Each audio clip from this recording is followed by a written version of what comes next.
علی بھائی، نماز جمعہ کی کل رکعتوں کی تعداد کتنی ہے؟ پلیز صحیح احادیث کی روشنی میں رہنمائی فرمائیں۔ میں کئی دفعہ اس کے اوپر بول چکا ہوں میرے بھائی، نماز جمعہ کی رکعتیں جو احادیث میں وارد ہوئی ہیں، ایک تو وہ حدیث ہے بخاری اور مسلم کی کہ نبی صلی اللہ علیہ وآلہ وسلم جمعے کا خطبہ دے رہے تھے، ایک شخص خطبے کے دوران آیا، بیٹھ گیا، آپ علیہ السلام نے فرمایا کیا تم نے مسجد میں داخل ہوتے وقت 2 رکعتیں پڑھی تھی مسجد کی؟ کہا یا رسول اللہ نہیں۔ فرمایا پہلے وہ پڑھو لیکن مختصر پڑھو۔ وہ پڑھوائی خطبے کے دوران، تقریر کے دوران، چاہے عربی والا خطبہ ہو چاہے اردو والا، کیونکہ نبی علیہ السلام کی تو تقریر وہی ہوتی تھی، ہم نے علیحدہ کی ہے نا۔ وہ 2 رکعتیں تو نماز سے پہلے ضروری ہیں کم از کم۔ مصنف ابن ابی شیبہ میں، سنن کبری البیہقی میں کہ یہ سار ملتے ہیں کہ صحابہ کرام 4 رکعتیں بھی پڑھتے تھے۔ اس کی صحت میں اختلاف ہے، لیکن چونکہ دونوں طرف محدثین موجود ہیں، آپ 4 بھی پڑھ لیں۔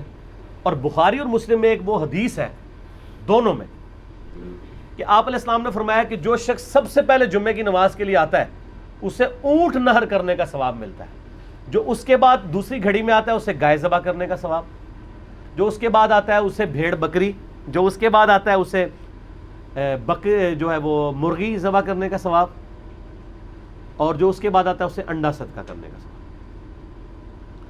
اور جو اس کے بعد آتا ہے فرشتے رجسٹر بند کر دیتے ہیں جب خطیب ممبر پہ چڑھ جاتا ہے اور وہ بھی اس کی تقریر سنتے ہیں، پھر عام جمعے کا ثواب ہے۔ اس میں آگے الفاظ ہے کہ جو جتنا جلدی آتا ہے اس کے بعد جو اللہ توفیق دے تم نماز پڑھو، تو جمعے سے پہلے آپ 100 رکعتیں بھی پڑھ سکتے ہیں جب تک خطیب ممبر پہ نہیں چڑھا ہوا۔ جب خطیب ممبر پہ چڑھ جائے تو بخاری مسلم کے الفاظ ہے پھر 2 سے زیادہ نہیں پڑھنی، اس سے پہلے ہے تو جتنی پڑھے۔ تو جمعے سے پہلے جتنی آپ کو اللہ توفیق دے، اشراق کے وقت سے لے کے آپ پڑھتے رہے۔ پرانے زمانوں میں لوگ جمعہ پڑھنے کے لیے شہروں میں گاؤں ایریا سے آیا کرتے تھے، صبح ہی آ جاتے تھے۔ اب تو خیر ہمارے گاؤں بھی شہر بن چکے ہیں چونکہ قصبے ہیں، اس لیے وہاں پہ جمعے ہوتے ہیں، لیکن فقہ حنفی کے مطابق ان گاؤں میں ابھی بھی جمعے نہیں ہو رہے۔ انہوں نے مجبوراً شروع کروایا، کیونکہ جب اہل حدیثوں نے جمعے شروع کرائے تو لوگ اہل حدیثوں کی مسجدوں میں جانا شروع ہو گئے۔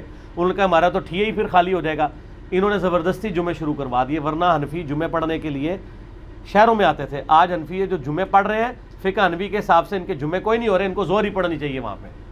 ہاں قرآن و حدیث کے مطابق ہو رہا ہے۔ صحیح بخاری میں امام بخاری نے رد کیا ہے کہ نبی علیہ السلام کے مبارک زمانے میں بھی گاؤں کے اندر جمعہ الاؤ تھا، یہ پریفریبل ہے کہ آپ آئیں۔ ہمارے تو آج کل گاؤں قصبے بن چکے ہیں کیونکہ کاروبار زندگی ہے وہاں پہ۔ اور جمعے کے بعد صحیح مسلم میں حدیث ہے کہ جو جمعے کے بعد نماز پڑھے اسے چاہیے 4 رکعتیں پڑھے، چاہے 2 کر کے پڑھ لے چاہے ایک سلام سے، چاروں کٹھی، دونوں طرح ثابت ہے۔ جو جمعے کی بعد والی رکھتے ہیں وہ 4 رکھتے ہیں، 2 کر کے بھی پڑھ سکتے ہیں، اکٹھی بھی پڑھ سکتے ہیں۔ بعض احادیث میں آتا ہے کہ نبی علیہ السلام 2 پڑھتے تھے اور گھر جا کے پڑھتے تو 4 پڑھتے تھے، 4 ہی ہیں کیونکہ حکمی حدیث مسلم کی آ گئی نا 4 پڑھو، تو نبی علیہ السلام 2 گھر پڑھتے ہوں گے، 2 ادھر پڑھ لیتے ہوں گے، اس میں تو کوئی مسئلہ نہیں ہے، آپ پڑھ سکتے ہیں، گھر جا کے بے شک پڑھیں۔ 4 رکھتے ہیں تو ٹوٹل پھر 6 سنتیں ہی بنی کم از کم، 2 پہلے 4 بعد میں، اور زیادہ سے زیادہ آپ بے شمار پڑھیں، بعد والی بار 4 ہے۔ اور عام دنوں میں بھی آپ دیکھیں ظہر کے بھی ساتھ آپ کی 6 سنتیں ہیں جو موقت ہیں، 4 پہلے 2 بعد میں۔ اور بخاری مسلم کی حدیث ہے جو فرض کے علاوہ 12 رکعتیں پڑھے گا اللہ تعالیٰ جنت میں اس کے لیے محل بنائے گا۔ تو یہ 12 رکعتیں جمعے والے دن بھی پوری ہو جاتی ہیں اگر آپ جمعے کے ساتھ 6 رکعتیں پڑھ لیں، 2 پہلے 4 بعد میں، اور زیادہ پڑھیں تو اور بہتر ہے۔ تو جمعے کی رکعتیں ٹوٹل پھر کتنی ہوئی؟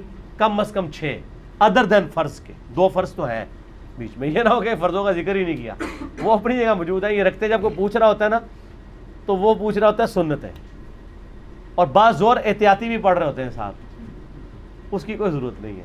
ٹھیک ہو گیا؟